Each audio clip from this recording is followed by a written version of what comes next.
Welcome again to Joe Stunner Boxing. So, Teofimo Lopez defeats Josh Taylor, unanimous decision.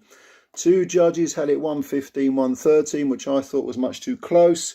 One had it 117, 111, which I can live with. And my personal card was 116, 112 to Lopez. There's no doubt who won this fight. It was Lopez. I gave Taylor the first 3 rounds and one of the others. The rest went to Teofimo Lopez. Very much a deserved winner. Very, very much so. And Taylor came out really well. He started well. He was very proactive. Southpaw, obviously, showing a lot of variety, good imagination to his work. He was quicker than Lopez, pinging in jabs, through the odd body punch. Would like to see more body work, and you can never have too much of that. But he was beating Lopez to the punch early on. Good tight defence, wasn't backing off, controlling the centre of the ring pretty much. And for like I say, the first 3 rounds, I definitely gave them to Josh Taylor. And I thought maybe the old Josh Taylor's back, because of course the defeat, and as far as I'm concerned, it always will be a defeat against Catterall. That was farcical for him to say that he won that. But I thought, we're all entitled to a bad day at work, and perhaps this is the real Josh Taylor back. But Lopez gradually kind of, crept back into it. He gradually, for some reason, Taylor, I don't know whether he was dozing off. There was a slight abrasion on, Lopez has got a very pronounced nose, and Taylor gave him an abrasion on the bridge of his nose. But maybe he just got complacent. I don't know what it was, but he kind of went to sleep and he stopped varying his punches. He was feinting very well at the start, but also, hanging punches off the feints. And he just seemed to be, from about the 4th onwards, it's almost like he settled into a sort of set rhythm, which he wasn't doing in the 1st and 2nd and 3rd rounds. And Lopez was able to start reading him and start opening up a bit himself and getting a little bit braver. And he kind of worked his way back into a fight, whereas Taylor seemed to take his foot off the gas somewhat. And whereas Taylor was definitely dominating the centre of the ring early on for the first quarter of the fight, Lopez started to sort of be more proactive himself, throw more punches, throw harder punches, real fast hands on Lopez, and that seemed to unnerve Taylor somewhat.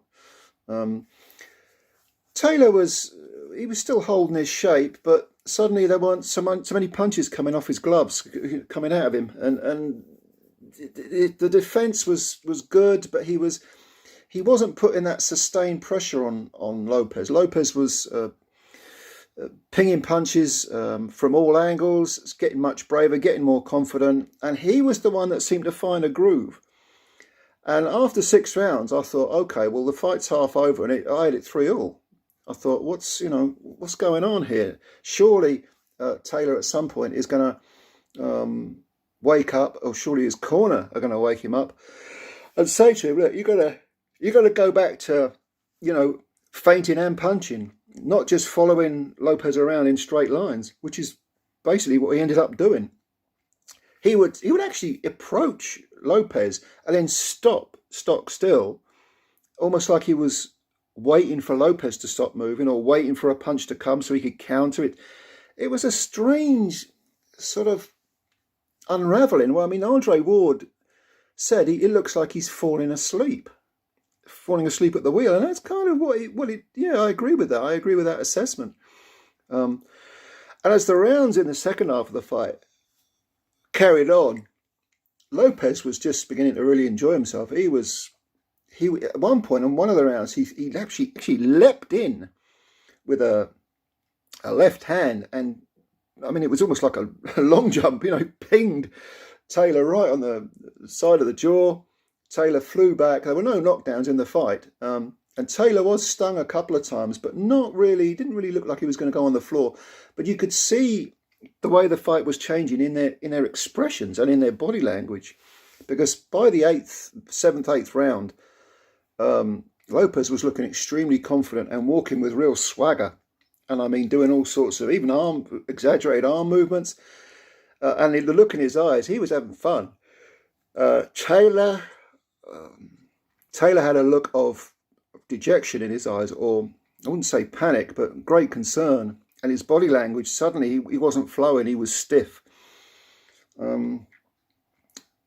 They looked like, opposite ends of a spectrum. It was quite disconcerting to see. And I got to wonder, with Josh Taylor, has the weight finally caught up with him? He's 32 now, and he made, that super lightweight limit one more time to defend his last belts, the ones that he'd been stripped of 3 of them. He had the WBO one left. Yeah, very strange performance by Taylor. The weight may have had something to do with it. Perhaps he just didn't have the energy. He did appear to be kind of tired. He was tiring by the middle rounds, and by the end of the fight, no, Lopez was just having fun in there. I mean, he was the one with the power. And even in the clinches, I mean, Taylor got warned a few times for pushing Lopez down early on and trying to, emphasize, I'm the stronger guy, I'm the bigger man in here. But certainly by the last third of the fight, Lopez was the one with the physical strength. Lopez was the one, threatening to ragdoll Taylor. This is definitely a big statement by Lopez. He's come back now. And, you look at his last fight with Sandor Martin. I mean, Sandor Martin, he didn't look good against Martin, but then Martin is an underrated fighter. He's a very good fighter. He's a very awkward fighter. Taylor, more conventional, and I think if Taylor moves up to welterweight and has a few, decent runarounds against, B-level fighters maybe, guys who are good but can take him rounds, if he settles into that 147 division, maybe he'll get more physical strength back. He'll get more of his pop back. Because at 140, after 6 rounds, he did look a bit dead, to be honest.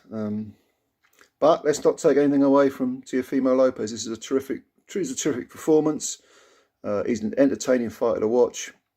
Josh Taylor can come again, even at 32, if he wants to carry on. No problem. But not at 140. Not at 140. No more. So did you see the fight? What do you think of the scorecards? I thought 115, 113 was too close. Like I said, at 116, 112. Let me know your opinions. I'll leave some comments. I'll leave a reply to some of your comments below. And of course, if you're new to the channel, please subscribe and hit the like button as well. That's, build the channel up. Spread the word about Joe Stunner Boxing. Yeah. So, I'm looking forward to reading your comments. Until then, bye-bye for now.